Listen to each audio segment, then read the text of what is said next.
అమరావతి అనేది చంద్రబాబు నాయుడు గారు వాళ్ళ సొంత మనుషులు చేస్తున్నటువంటి ఒక రియల్ ఎస్టేట్ వ్యాపారం. దాంట్లో వాళ్ళు లాభాల కోసం చూసుకుంటూ ఉన్నారు.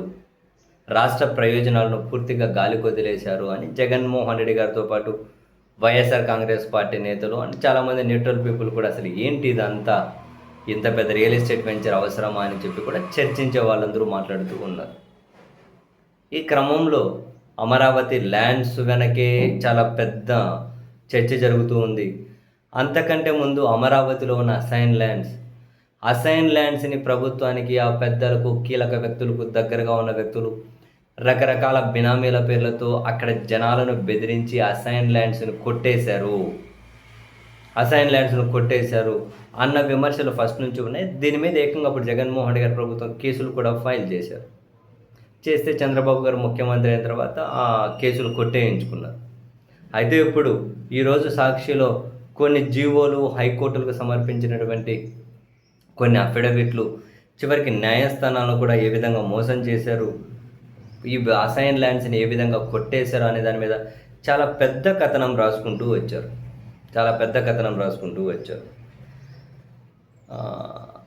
అయితే 2014 అంటే రాష్ట్రాన్ని విభజించిన తర్వాత చంద్రబాబు గారు అధికారంలోకి రాగానే అమరావతి పేరు మీద పెద్ద భూతోపిడికి శ్రీకారం చుట్టారు అని చెప్పి అందులో వీళ్ళ బినామీలకు కనిపించి ఇది ఎస్సీ, ఎస్టీ, బీసీ పేద రైతులకు సంబంధించిన అసైన్ ల్యాండ్స్ అని చెప్పి వీళ్ళు ఈ కథనంలో ప్రధానంగా రాసుకుంటూ అందుకోసం పక్కా పన్నాగంతో రాజధాని భూ సమీకరణ ప్యాకేజీని నిర్ణయించుకుంటూ 2015 జనవరి 1న జీవో నంబర్ 1 జారీ చేశారట.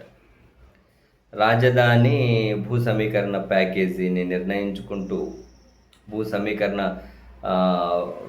పేరుతో 2015 జనవరి 1న జీవో నంబర్ 1 జారీ చేశారు. అయితే ఆ జీవోలో ప్రైవేట్ భూములకు మాత్రమే భూ సమీకరణ ప్యాకేజీ ప్రకటించారు. అంటే అసైన్ ల్యాండ్స్ వీటికి ప్రకటించలేదు.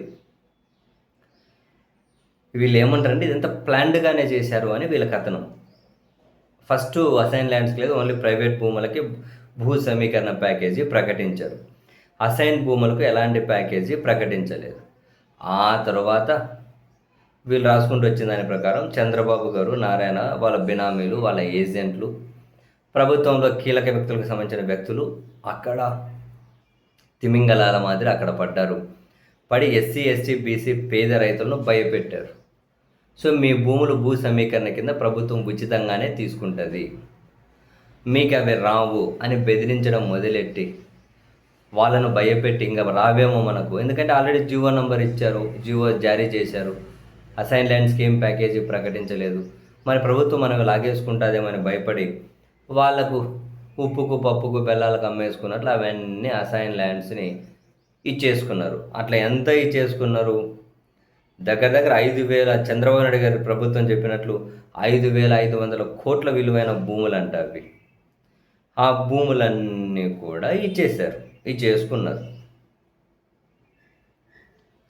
సో ఈ భూములన్నీ వీళ్ళ పేర్ల మీదకి వచ్చేసిన తర్వాత అప్పుడు చంద్రబాబు నాయుడు గారి ప్రభుత్వం 2016 ఫిబ్రవరి 17న అంటే ఆ తర్వాత 14 నెలలకు, ఫస్ట్ అసైన్ ల్యాండ్స్కి ఏమి ఇవ్వమని చెప్పిన 14 నెలలకు ఇంకో జీవో నంబర్ 41 జారీ చేశారంట.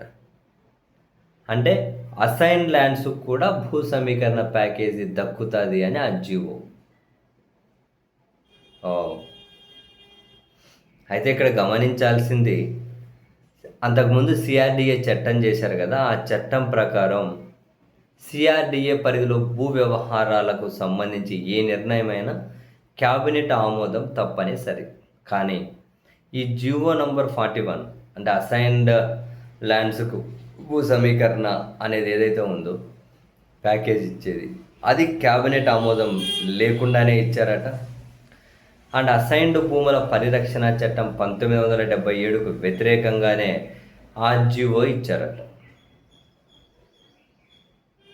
అండ్ ఇక్కడ కీలకం ఉంది, అంటే అసైన్ ల్యాండ్స్ 1977 చట్టం ప్రకారం అదేంటంటే 1954కు ముందు ఎస్సీ, ఎస్టీ, బీసీ పేద రైతులకు పంపిణీ చేసిన భూములను ఇతరులకు విక్రయించుకునే అవకాశం ఉంది.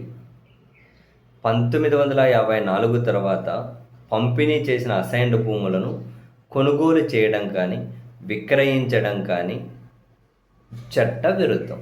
అంటే 54 ముందు అసైన్ ల్యాండ్స్ అమ్ముకోవచ్చు, కొనుక్కోవచ్చు. కానీ 54 తర్వాత అమ్మకూడదు, కొనకూడదు. అవునా? ఈ విధంగా చట్టం ఉంది. అయితే అప్పటి కలెక్టరు, సిఆర్డీఏ, రెవెన్యూ, న్యాయశాఖల ఉన్నతాధికారులు, అడ్వకేట్ జనరల్ వాళ్ళు వ్యక్తం చేసిన అభ్యంతరాలను బేఖాతరు చేస్తూ చంద్రబాబు గారు, వాళ్ళ మనుషులు, వాళ్ళ బినామీల ద్వారా కొల్లగొట్టిన భూములకు ప్యాకేజీ ప్రకటించారట. ఆ అసైన్డ్ భూములన్నీ 1954కు ముందు పంపిణీ చేసినవేనని, ఆ 1954 నుండి 2015 లోపు అసలు భూ పంపిణీయే చేయలేదని ఏకంగా న్యాయస్థానాన్ని కూడా తప్పుదోవ పట్టించుకుంటూ ఒక అఫిడవిట్ వేశారట. హైకోర్టులో అఫిడవిట్ వేస్తే ఆ స్క్రీన్ షాట్ కూడా పబ్లిష్ చేసింది సాక్షి. కానీ వాస్తవం ఏంటి? 54 తర్వాత అసైన్ భూములు ఉన్నాయట, కానీ లేవని చెప్పి హైకోర్టుకే తప్పుడు అఫిడవిట్ ఇచ్చారట. సో ఇది ఏకంగా 5,500 కోట్ల విలువైన భూములట చంద్రబాబు గారు చెప్పేదాని ప్రకారం. ఇప్పుడు ఇటువంటి భూముల ద్వారా లాభం పొందాలనే వీళ్ళు అమరావతి అని పట్టుకు వేలాడుతున్నారు. వీళ్ళ భూములకు రేట్లు రావాలి, వీళ్ళు మధ్యలో దోచేసిన అసైన్ భూములకు రేట్లు రావాలి, అక్కడ రాజధాని వస్తుందని చెప్పి ముందే తక్కువ కొన్న భూములకు రేట్లు రావాలి. ఒక రియల్ ఎస్టేట్ వ్యాపారులాగా ఆలోచిస్తున్నారు, కానీ రాష్ట్ర ప్రయోజనాల కోణంలో ఆలోచించడం లేదు అన్నది ప్రధానంగా వైసీపీ వైపు నుంచి వస్తున్నటువంటి కంప్లైంట్. అండ్ ఇంతకుముందు ప్రభుత్వం వీళ్ళ మీద దాని మీద కేసులు కూడా పెట్టారు వివిధ సెక్షన్ల కింద కేసులు కూడా A1గా చంద్రబాబు గారిని, A2గా నారాయణ గారిని చేర్చుకుంటూ పలువురిపై కేసులు పెట్టారు. దాని మీద ఛార్జ్షీట్లు వేశారు. అప్పుడు విచారణలో అప్పుడు అధికారులు కూడా నారాయణ గారి ఒత్తిడి మేరకే మేము ఇదంతా చేయాల్సి వచ్చింది, అంటే అఫిడవిట్లు వేసిన, ఈ జీవోలు ఇచ్చిన, క్యాబినెట్ ఆమోదం లేకుండా అసైన్డ్ చట్టాలను ఉల్లంఘించిన, ప్రెజర్ ప్రకారమే చేశామని వాంగ్మూలాలు కూడా ఇచ్చారు. సీన్ కట్ చేస్తే అప్పుడు వాంగ్మూలం ఇచ్చిన వాళ్ళే ఇప్పుడు మళ్ళీ వాంగ్మూలం ఇచ్చారు చంద్రబాబు గారి కేసులు క్లోజ్ చేసేకి. తూచ్ మేము వరకే ఇచ్చాం, అది ఇది అని చెప్పి ఇప్పుడు ఉల్టా వాంగ్మూలాలు ఇచ్చిన తర్వాత ఆ కేసులు క్లోజ్ చేసుకుంటూ వస్తూ ఉన్నారు. సరే, వైసీపీ చెప్పినా, సాక్షి చెప్పినా, ఇంకెవరు చెప్పినా ఫ్యాక్ట్ ఏంటి? భూముల చుట్టూనే ఈ తతంగం అంతా జరుగుతుంది. అది నేను మీరు చెప్పక్కర్లేదు, చంద్రబాబు గారే చెబుతారు. భూములు ఇట్లా, భూములు అట్లా, భూముల రేట్లు ఇట్లా, భూములు ఎంత పెరుగుతాయి, ఎకరా 20 కోట్లు అవుతుంది, ఎకరా 30 కోట్లు అవుతుంది, మొత్తం ఆయన భూముల రేట్లే మాట్లాడుతూ ఉన్నారు. ఎక్కడైతే ఒక రియల్ ఎస్టేట్ వ్యాపారి వెంచర్ వేస్తే వెంచర్లో 6 నెలల్లో భూమి ఎంత పెరుగుతుంది, సంవత్సరంలో ఎంత పెరుగుతుంది, 2 ఏళ్లలో ఈ కంపెనీ వస్తుంది, 2 ఏళ్లలో అదిగో ఆ రోడ్డే వేస్తారని చెప్పి ఎట్లయితే భూములు అమ్ముకుంటారో, ఇప్పుడు కూడా అమరావతి చుట్టూ స్వయాన ముఖ్యమంత్రి గారే బ్రాండ్ అంబాసిడర్గా ఈ పని చేస్తూ ఉన్నారు. ఇది ఓపెన్ సీక్రెట్, ఎవరు దాచుకోవక్కర్లేదు. ముఖ్యమంత్రి గారు ఈ పని మాటలు మాట్లాడుతూ ఉన్నారు. మరి రాష్ట్ర ప్రయోజనాలు ఉన్నాయా, వీళ్ళ సొంత ప్రయోజనాలు ఉన్నాయా అన్నది ఎవరు చెప్పరు. ఎవరి విజ్ఞత మేరకు వాళ్ళే ఆలోచించుకోవాల్సి ఉంటుంది అంతే.